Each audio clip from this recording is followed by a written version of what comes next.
lipídica tiene tres fases: un proceso de iniciación, un proceso de propagación y un proceso de terminación que de alguna manera va a finalizar esa peroxidación lipídica.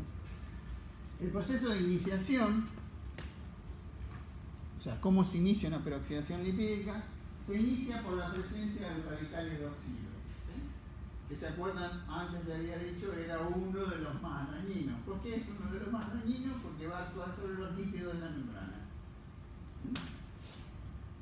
Y lo que tenemos acá representado, ya después lo vamos a ver de otra manera, acá lo que quiero representar con LH, L quiere decir lípido, quiere decir carbono, hidrógeno, carbono, hidrógeno, carbono, hidrógeno, carbono, hidrógeno, carbono, hidrógeno, asociado a un glicerol, más otro carbono, hidrógeno, más otro, ¿sí?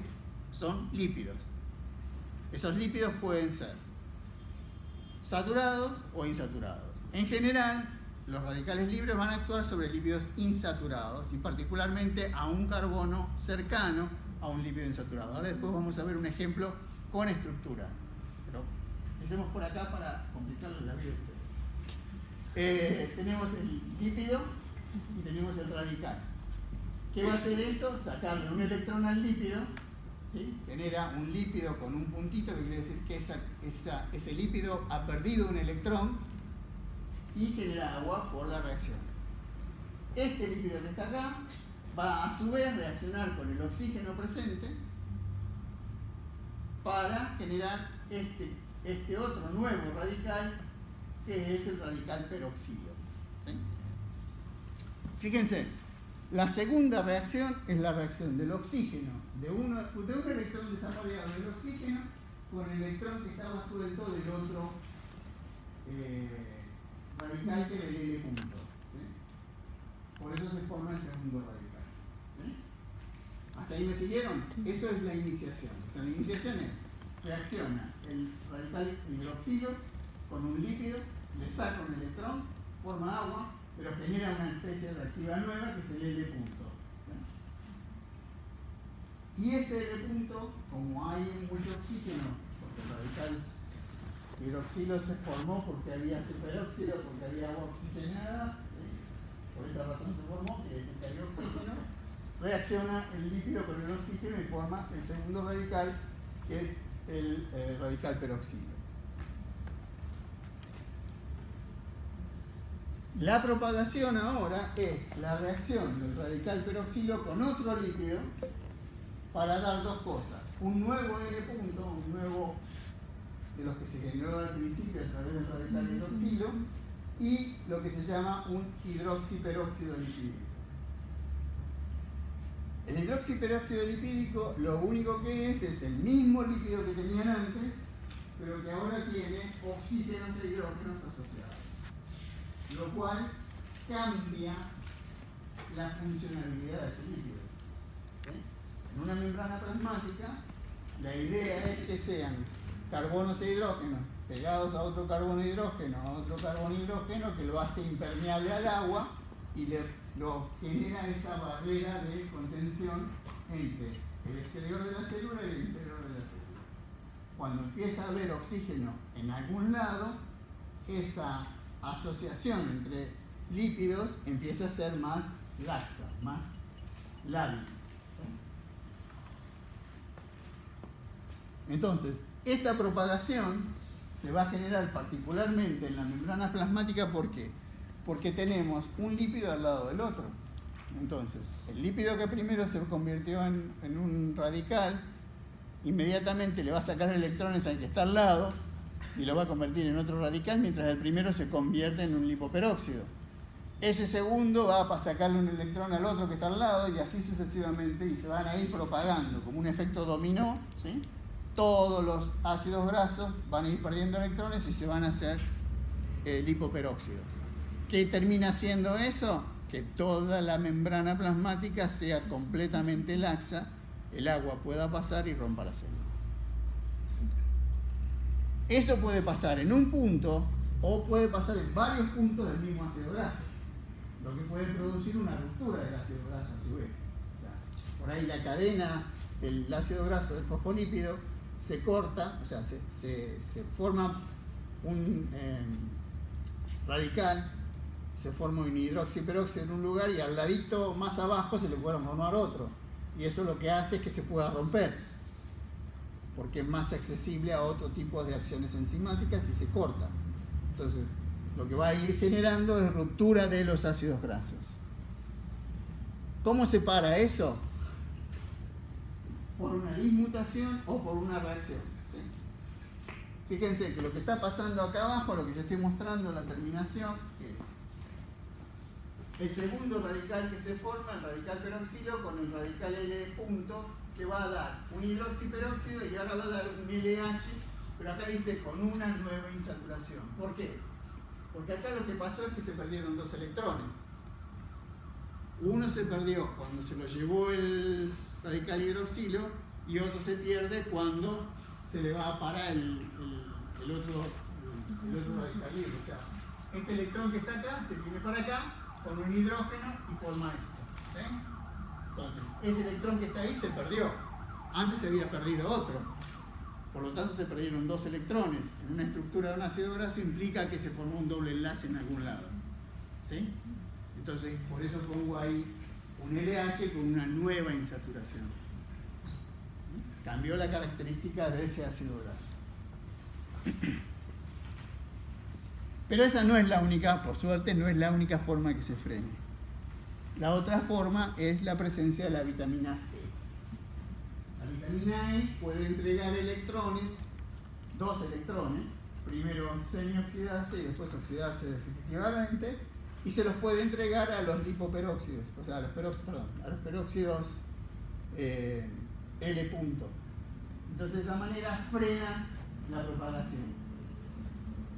Si yo tengo vitamina E en la membrana, voy a tener la posibilidad de frenar esa propagación de generar especies reactivas o radicales libres, particularmente en este caso. ¿Se entendió? Ya.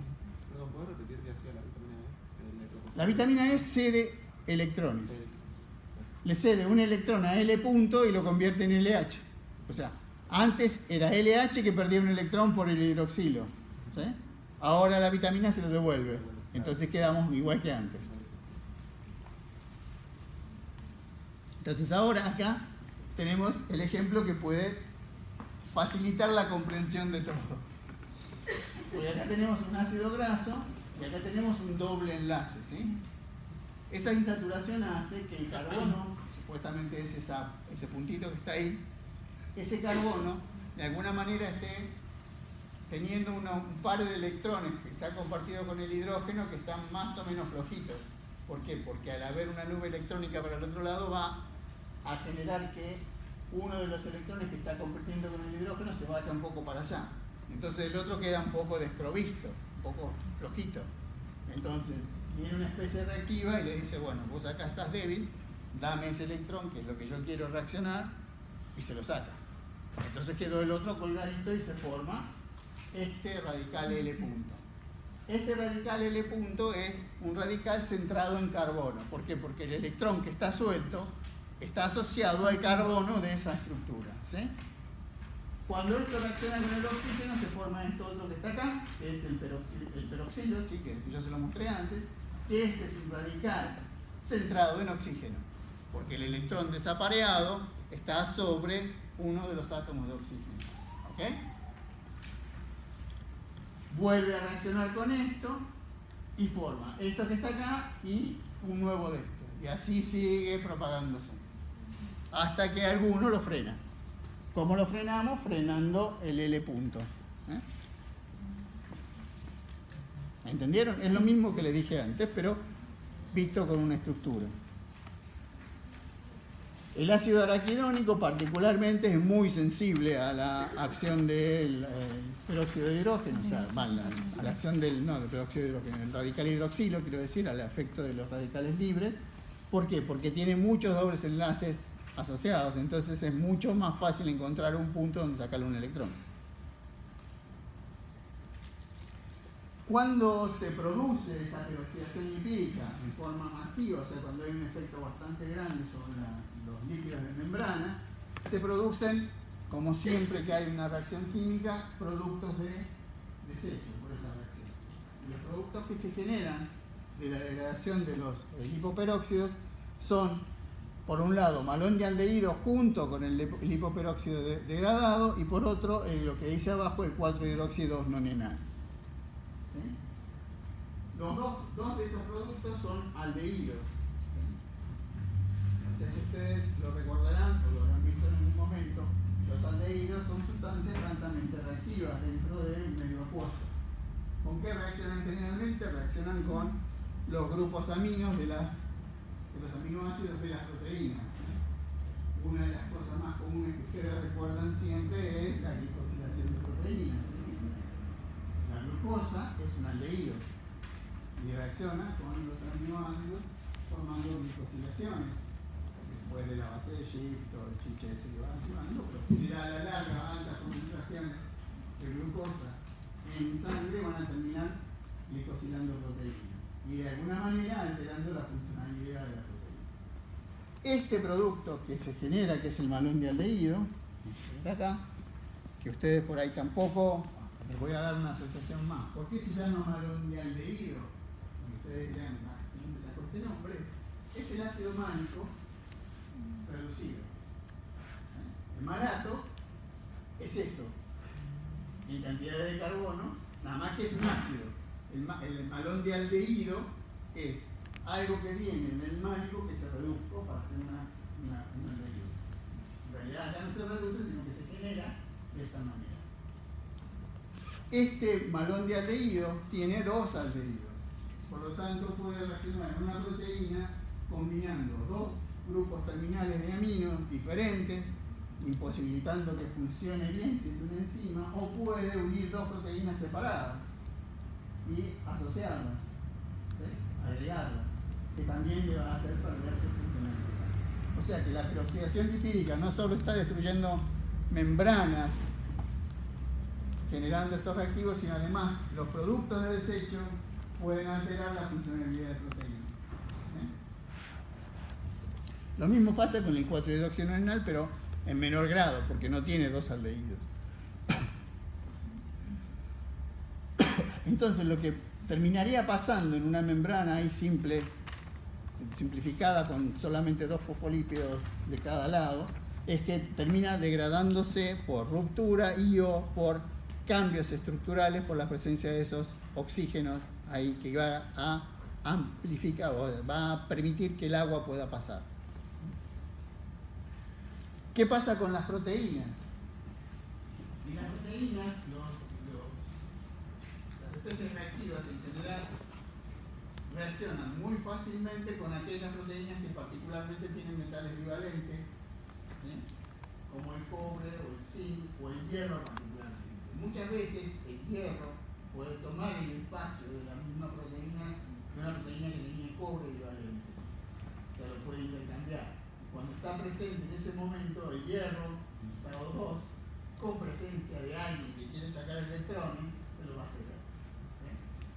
Entonces, cuando haya una especie reactiva en una proteína donde tengamos hierro, por ejemplo, si hay agua oxigenada, eso va a reaccionar, va a producir la reacción de Fenton, va a producir un radical libre nuevo y va a oxidar las partes asociadas de esa proteína.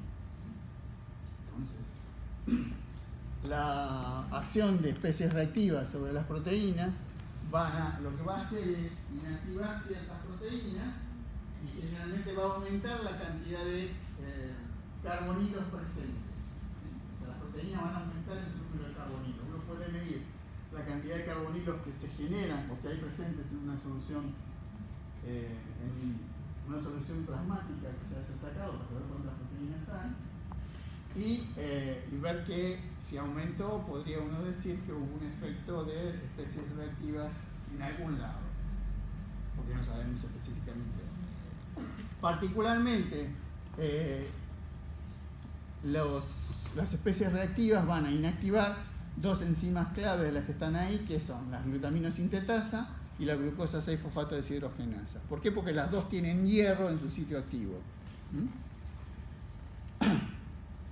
Y lo que va a hacer es aumentar lo que uno va a ver también es un aumento de proteasas. ¿Por qué? Porque cuando estas proteínas se inactiven, inmediatamente uno de los sistemas de defensa que vamos a ver más adelante son las que van a eliminar todo lo que está dañado y tratar de reemplazarlo. Y una de las que van a eliminar proteínas dañadas son las proteasas. Fíjense que acá también se complica toda la situación cuando hablamos de una inactivación de esta enzima por especies reactivas del oxígeno. Porque, ¿qué hace esa enzima? ¿Se acuerdan en dónde participa la glucosa 6-fosfato deshidrogenasa? Vía de las pentosas. Sí. En la vía de las pentosas. ¿Y la vía de las pentosas qué generaba? NAD-fosfato. NADPH reducido. NADP reducido. Y ese NADPH en general es un agente reductor, o sea, es antioxidante, que es justamente lo que necesitamos, vamos a ver que vamos a necesitar después en los sistemas de defensa. O sea que cuando tenemos ese problema, agravamos doblemente. Bueno, en una membrana donde tenemos proteínas y lípidos, de la parte superior que está normal, pasamos a la parte de abajo por acción de especies reactivas, que destruye todo, cambia todo. Ese es otro ejemplo de la membrana Sanden, una membrana producto de un efecto de la presencia de especies reactivas. Bueno, sobre los ácidos nucleicos. También las especies reactivas van a tener efecto. Acá tenemos efectos sobre dos cosas, sobre los hidratos de carbono presentes en los ácidos nucleicos y sobre las bases per se. Acá lo que estoy representando es lo que pasa sobre la ribosa, ¿sí? En particular en los azúcares, las ribosas, o sea, los azúcares, la deoxirribosa es más sensible que la ribosa per se. ¿Por qué? ¿Se acuerdan que le dije yo que los ácidos grasos tenían insaturaciones entre medio donde perdían los electrones? La deoxirribosa, ¿qué tiene? Una insaturación. Tiene un doble enlace más que lo que tiene la ribosa. Entonces, eso hace más propenso de que una especie reactiva saque un electrón de esa estructura. ¿Sí? Por supuesto que el ADN, entonces, como tiene deoxirribosa, es más lábil que el ARN, porque tiene ribosa, desde el punto de vista del efecto sobre los azúcares de esa cadena.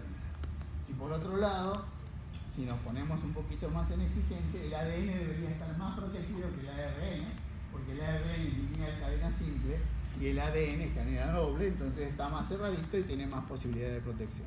Pero de todas maneras, la deoxirribosa son más sensibles que la ribosa, ¿no? Entonces, puede producir que se genere una ruptura de la cadena, de una de las cadenas, porque se oxide la deoxirribosa de la cadena del ADN, ¿no? De una de las cadenas del ADN. Pero también el daño oxidativo, o sea, el efecto que se produce en las especies reactivas, va a estar sobre las bases. Por ejemplo, la timina va a dar timina-glicol, la adenina va a dar un formaldehído de pirimidina y la guanina va a dar 8-oxoguanina.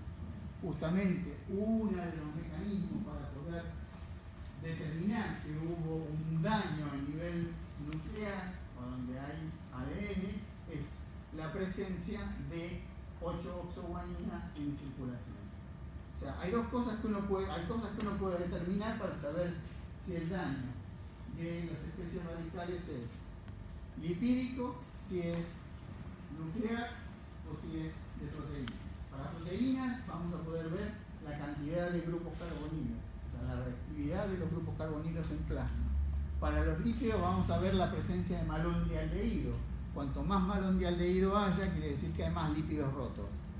Y cuando haya mucha oxoguanina, quiere decir que lo que se está rompiendo también es ADN. No rompiendo, sino oxidándose realmente. En los hidratos de carbono, yo ya les dije antes, que las ribosas, los deoxiazúcares, reaccionan más fácilmente con las especies reactivas y que la glucosa en realidad puede de alguna manera mantener un poquito la actividad, pero bueno, de todas maneras porque es reactiva. Y particularmente el ácido hialurónico. El ácido hialurónico es un polímero de un grupo, ¿cómo fue la palabra ahora? Un polisacárido, ¿sí? Que lo que tiene es ácido glucurónico y N-acetilglucosamina, y que justamente puede fragmentarse por acción de especies radicales. El ácido hialurónico es un sacárido que se encuentra en las articulaciones. Entonces, al haber, por ejemplo, un proceso infeccioso, hay aumento de células que tratan de proteger, aumento de células de macrófagos. Los macrófagos van a estar liberando más agua oxigenada y más radicales, van a producir daño sobre el ácido hialurónico. Si no se repara, si no se arregla esa situación y hay una infección permanente, lo que terminamos teniendo es daño sobre ese ácido hialurónico y problemas de reumáticos en la rodilla, por ejemplo.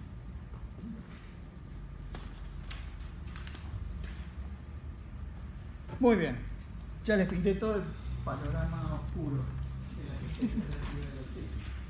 Por suerte tenemos algo que nos defiende, que son los sistemas de defensa contra el daño que producen esas especies reactivas. Esos sistemas de defensa son de dos tipos: sistema de defensa primario y sistema de defensa secundario.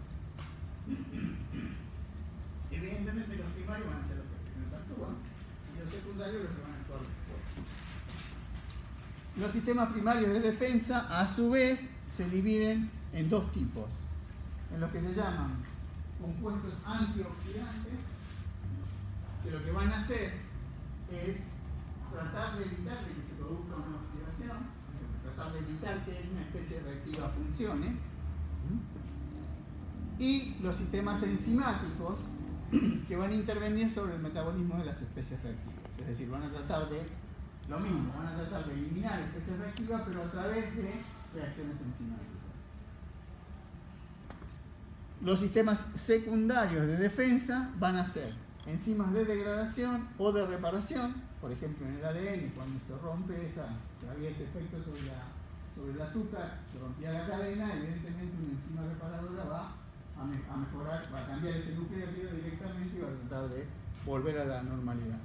En cambio, si es una proteína la que está dañada, va a venir una proteasa, va a eliminar toda esa proteína y va a reemplazarla por síntesis de nuevo por una nueva proteína que está funcionando.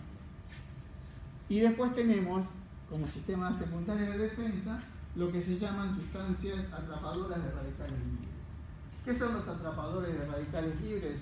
Son cosas que lo que hacen, son sustancias que lo que hacen, no son cosas, perdón, son sustancias que lo que hacen es de alguna manera entretener al radical libre hasta que un sistema de defensa primario llega y lo elimina. ¿Qué quiero decir entretener? Si ustedes piensan en lo siguiente, si tenemos una sustancia que es un radical libre, ¿sí? Radical libre tiene un electrón desapareado. Vamos a poner adelante porque siempre ustedes se están dando vueltas, yo porque estoy más cómodo allá atrás, pero bueno. Así me ven todos, no se tienen que dar vuelta. Tenemos una especie reactiva, un radical libre que tiene un electrón desapareado. ¿Qué es lo que va a tratar de hacer? Sacar un electrón. ¿Sí? ¿De dónde lo va a tratar de sacar? Siempre de un lugar donde sea fácil. ¿Sí? ¿Cuál es un lugar que sea fácil? Es algún compuesto que tenga dobles enlaces y carbono para tratar de sacárselo a un carbono. ¿Sí? Estas especies atrapadoras de radicales libres tienen la característica de tener anillos aromáticos. Entonces lo que hacen, los anillos aromáticos, si ustedes se acuerdan, cuando uno escribía un anillo aromático de 6, ponían los dobles enlaces separaditos, pero también ponía un círculo adentro, ¿no es cierto? ¿Eso qué quiere decir? Eso quiere decir que los electrones pueden ir saltando de carbono a carbono y irse de un lado para el otro. Entonces, ¿qué es lo que hacen estas sustancias? Si están abundantes y hay especies radicales, es como que venía a buscar el electrón acá, cuando lo va a buscar se le fue para el otro lado. Entonces la especie reactiva tiene que transferirse el lugar para tratar de sacarlo. Entonces es como que lo entretiene, ¿sí? Es como que le dice, acá está el electrón, pero no te lo doy, vení a buscarlo acá, ¿sí? Entonces, de alguna manera, al poder tener esa característica, lo que está haciendo es atrapar a la especie radical en un lugar. que es el lugar donde está ese atrapador. Lo mantiene ahí. Mientras lo mantiene ahí, le da tiempo a la célula a que llegue un antioxidante o a que llegue una enzima que lo pueda atrapar y metabolizar. ¿Está? Ese es el concepto de un atrapador. Entonces, ¿cuáles son los antioxidantes? Uno ya se los dije, la vitamina E. La vitamina E es un antioxidante que va a preponderantemente funcionar ¿con qué? Con el radical hidroxilo. ¿Por qué? Porque está en membrana. Y puede ceder un electrón o dos electrones. ¿Quién los va a ceder? Son los grupos estos que están ahí arriba, justamente en el anillo aromático, que es la posibilidad más o menos como pasa con la ubiquinona, que después van a ver cuando vean la cadena de transporte de electrones. El otro antioxidante es la vitamina C. La vitamina C es un antioxidante hidrosoluble. O sea que va a tratar de parar todos los especies radicales que estén dando vuelta en solución, como el superóxido, por ejemplo.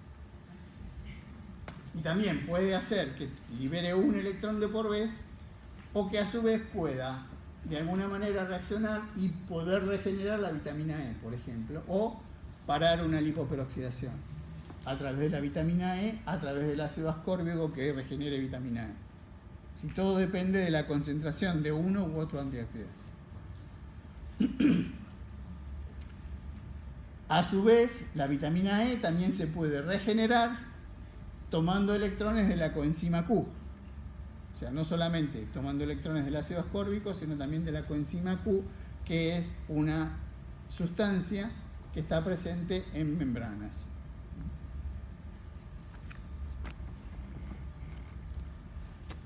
Después tienen la vitamina A y el retinol, que también son antioxidantes, y por supuesto por esas características también, por esas características estructurales que están ahí, también generalmente están asociadas a lípidos de membrana.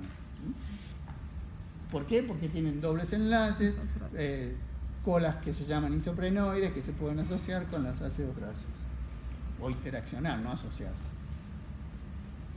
Y después tenemos un gran producto que funciona en solución, que es el glutatio. O sea, un antioxidante, que es el glutatio. El glutatio es un compuesto generado por asociación de 3 aminoácidos. El glutamato, la cisteína y la glicina. Son 3 aminoácidos asociados. Muchas veces ustedes lo pueden llegar a escuchar como un tripéptido. En realidad no es un tripéptido, sino que es un péptido formado por 3 aminoácidos. Pero en algunos lados se suele escribir que es un tripéptido. En realidad no es un tripéptido, sino que es un solo péptido. Esta cisteína que está acá, que tiene este grupo sulfidrilo, es el que justamente le da la actividad antioxidante. Es decir, la entrega ese protón más ese electrón, o sea, se oxida y forma el glutatión oxidado que se asocia a través de un puente disulfuro. Esta cosa, el glutatión oxidado, se puede regenerar gracias a la presencia de NADPH. Entonces, de ahí la importancia de la vía de la pentosa generando NADPH, porque regenero un antioxidante soluble que me va a proteger de la acción de especies radicales.